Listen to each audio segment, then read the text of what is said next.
Neste vídeo vou falar especificamente da utilização da instrução SELECT em SQL. No vídeo anterior desta série estive a explicar então como é que funciona um mecanismo básico de uma base de dados relacional. Entretanto, aconteceu um pequeno problema, a base de dados acabou por se perder, no entanto eu inseri dados em tudo semelhantes e neste caso concreto temos então dois clientes aqui registados nesta tabela e temos 5 compras. 3 delas respeitantes ao cliente 0, que é João, e outras 2 respeitantes ao cliente Carlos.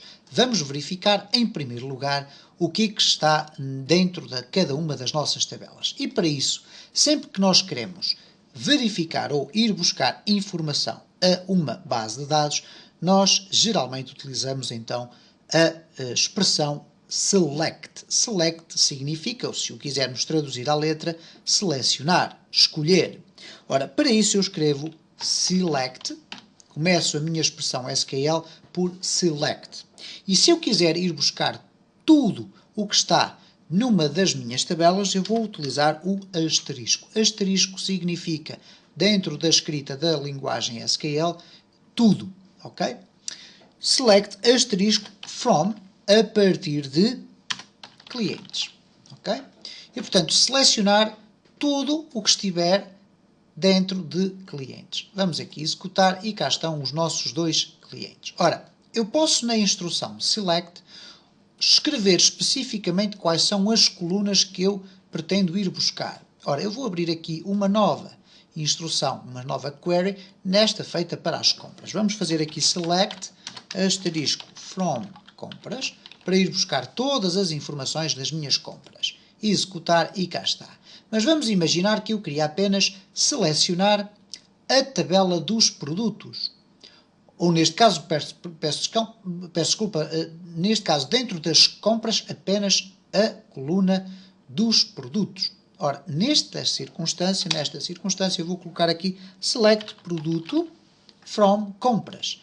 E o que vai acontecer então é o seguinte, reparem, vou executar e apenas me vai aparecer a coluna com os dados dos produtos. Se eu quiser colocar 2 ou 3 colunas diferentes, eu posso colocar aqui, por exemplo, com vírgula, quantidade. Eu sei que existe aqui a coluna quantidade, está aqui produtos, está aqui quantidade, vamos executar e cá está o produto e a quantidade. Eu posso simplesmente colocar aqui o ID compra e depois a quantidade. E reparem o que vai acontecer aqui então, vamos ter ID compra e a quantidade. Vamos trocar estes valores. Neste caso vou colocar o ID compra ali no fundo. Ou então neste caso eu tenho aqui quantidade e tenho, antes da quantidade tenho o produto. Eu vou colocar aqui quantidade e a seguir produto. E vamos ver o que é que vai acontecer, executar e cá está. Não há qualquer espécie de problema na inversão das colunas. O resultado será então a obtenção dos dados já organizados por colunas que não têm obrigatoriamente que estar aqui organizadas pela ordem com que aparecem na nossa tabela. Há um aspecto importante a referir no que diz respeito ao nome das colunas e à implicação que isto vai ter quando nós estivermos a escrever as instruções select ou outras até no SQL. Até este ponto nós temos estado a utilizar colunas que têm um único nome na palavra, ou melhor, uma única palavra no nome, assim é que é correto. Eu, por defeito, costumo utilizar muito este tipo de nomenclatura. Em vez de escrever preço, espaço, unidade, eu escrevo preço, underscore, unidade. Porquê? Porque me vai facilitar de sobremaneira a forma como eu escrevo as minhas instruções de SQL. No entanto, não há nada que nos impeça de escrever colunas cujo nome tem mais do que uma palavra. E para isso eu vou criar aqui uma nova tabela apenas para fazer esse teste. E vou colocar aqui uma tabela apenas com uma coluna, que se chama valor, espaço, testes. E vai ser no valor inteiro, não há qualquer problema. Quando eu for salvar, o nome da minha tabela vai se chamar testes. Ok? Está feito. Temos então aqui uma nova coluna, ou melhor, uma nova tabela que tem uma única coluna, que se chama valor testes. Neste caso concreto, valor testes tem um espaço Ora, eu vou criar aqui uma nova query para tentar inserir um valor dentro da minha tabela de testes. Vou então fazer insert into testes e agora vou inserir dentro de testes o quê? Values, abrir parênteses e vou colocar lá 150. Vamos testar para verificar se há algum problema com o facto da minha coluna ter duas palavras. Executar e não há qualquer problema. No entanto, vamos abrir aqui um novo espaço e vamos fazer uma consulta. Select asterisco from tests. Ok? Select asterisco from tests. Vamos executar e cá está o nosso valor testes. Ok? Valor testes aparece aqui. No entanto, reparem, se eu quiser aqui, à semelhança do que aconteceu neste caso, onde eu especifiquei qual era o nome das colunas que eu queria apresentar, vamos tentar especificar aqui, em vez de asterisco, valor testes. Selecionar valor testes from testes, isto é, todos os valores desta coluna. Neste caso, se houvesse aqui mais linhas, eles iriam aparecer. Vamos aqui executar e reparem o que é que aconteceu. O valor da coluna não existe. E reparem como ele se refere apenas column name, valor não existe. Isto é, ele está-se a referir apenas a esta parte e está a ignorar por completo o resto. Ora, o que acontece aqui, genericamente, é que está a existir um erro de parse, isto é, um erro de tradução para o computador, de tradução da instrução SQL.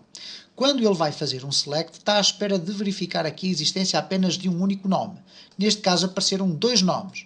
Não estão separados por vírgula, portanto não correspondem a duas tabelas diferentes. Ou a duas colunas diferentes neste caso. E por conseguinte há aqui um erro de criação desta instrução. Vamos tentar aqui colocando um parênteses reto abrindo e um parênteses reto fechando ali aquela instrução. E vamos agora executar e reparem, temos então o resultado pretendido. O que quer dizer que se eu quiser utilizar colunas com nomes que têm mais do que uma palavra, eu teria apenas que incluir esse nome da coluna entre parênteses retos. O que quer dizer que se eu tivesse aqui agora mais colunas com outro tipo de nomes, bastaria colocar aqui vírgula, abrir novamente aqui o parênteses reto, colocar o nome e assim sucessivamente. Vamos, entretanto, e depois de mostrar aqui esta nuance que existe no caso da utilização das colunas com nomes com mais do que uma palavra, vamos agora eliminar esta nossa tabela. Vamos clicar aqui com o botão esquerdo do rato e, ou melhor, com o botão direito e colocar em excluir. Ok, está apagada. Vamos fechar aqui esta query e temos aqui o insert into testes, também vamos fechar. Ora, o que acontece de uma forma genérica nas queries ou na utilização do select é que muito raramente, para dizer quase sempre, nunca aparece o select completamente desprovido daquilo que se chama uma cláusula de seleção. Existem diferentes tipos de cláusulas, isto é, são mecanismos que nós acrescentamos à frente da nossa instrução de SQL que vão, de certa forma, filtrar a forma como nós pretendemos ir buscar os registros. Eu vou dar aqui um exemplo que depois iremos aprofundar nos próximos vídeos. Vamos imaginar que, por exemplo, no caso dos clientes, que eu tenho aqui a apresentar tudo, eu quero apenas selecionar o cliente que tem o ID igual a 1. Ora, neste caso concreto, eu vou utilizar uma cláusula, portanto, um mecanismo de filtragem que se chama a cláusula where. Where significa onde. E neste caso significa então esta instrução que é selecionar tudo o que existir na tabela clientes, mas onde a coluna ID cliente tenha um valor igual a 1. E neste caso concreto, quando eu clicar em executar, o que vai aparecer é apenas o resultado pretendido, neste caso a linha 1. A utilização de cláusulas com a instrução select é um dos mecanismos muito frequente dentro da linguagem SQL. E nós iremos ter a ocasião de verificar que existe um inúmero conjunto de cláusulas que nos permitem definir quer valores específicos, como é o caso deste, quer valores dentro de um determinado limite, quer valores que iniciem com um determinado tipo de letra, ou que terminem com um determinado tipo de letra, ou que contenham um determinado conjunto de caracteres, etc, etc. Iremos ter a ocasião de explorar todos esses exemplos no decorrer dos próximos vídeos.